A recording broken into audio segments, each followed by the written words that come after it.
Halo adik-adik semua, selamat datang di kelas Kreatrix Tari yang kelima. Jadi, pada hari ini kita akan membahas tentang tari tunggal. Jadi, dari jenis tari, ditinjau dari bentuk penyajiannya, terbagi menjadi 3 kelompok, yaitu ada tari tunggal, tari berpasangan, dan tari kelompok atau massal. Dan pada pertemuan kali ini kita akan membahas tentang tari tunggal. Jadi, tari tunggal itu merupakan tari yang dilakukan oleh satu orang. Tarian ini merupakan jenis tarian yang ditampilkan oleh seorang penari, akan tetapi tarian ini juga bisa ditampilkan oleh 2 orang penari yang menari secara bergantian dengan jumlah penari di panggung tetap 1 orang. Nah, pada umumnya tarian ini menggambarkan watak dari tokoh yang diperankan oleh penari tersebut.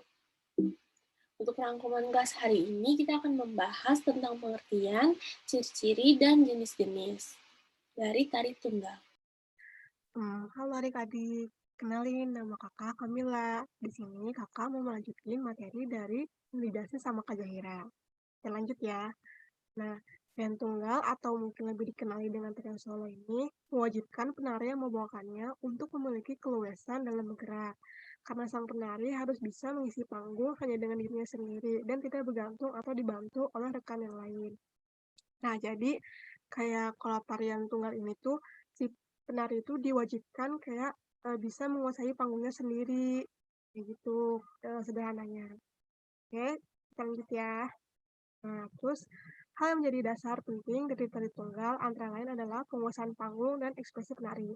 Nah, ini tuh yang penguasaan panggung udah aku jelasin sebelumnya. Kalau misalkan si penari tunggal itu kayak diwajibin untuk nguasain panggung gitu. Karena apa? Karena dia kan tari tunggal ya. Jadi kayak gimana caranya si penari tunggal ini eh, apa ya biar si panggungnya itu kayak kelihatannya nggak kosong dan kayak kelihatannya nggak sepi gitu.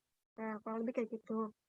Nah, terus, karena hanya dapat bergantung kepada kemampuan sang penari secara individu dalam memanfaatkan ruang geraknya.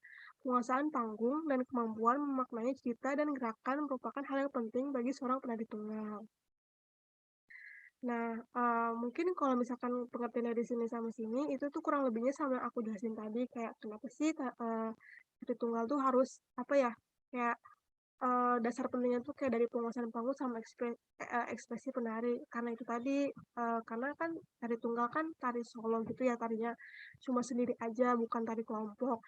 Nah, gimana caranya si, penari ini tuh, apa ya, kayak ngasih ke penonton tuh kayak nggak sepi gitu, adik-adik.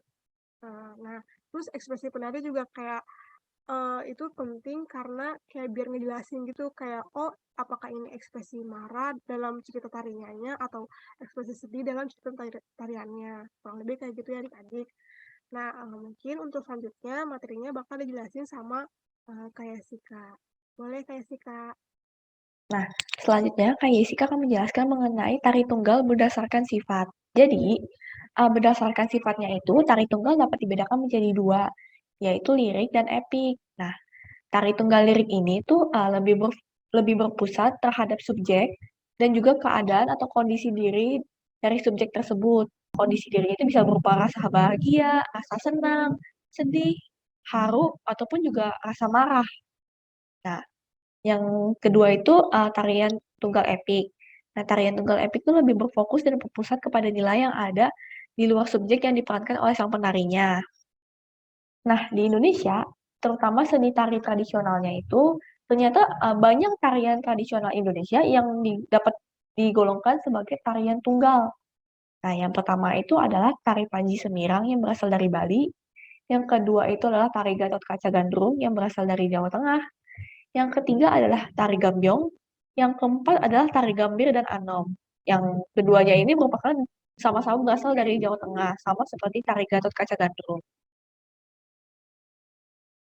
Nah, sekian yang Kazia, Kak Kamila, dan Kak Jessica sampaikan. Semoga apa yang kami sampaikan ini dapat bermanfaat untuk adik-adik semua. Sampai jumpa adik-adik. Terima kasih.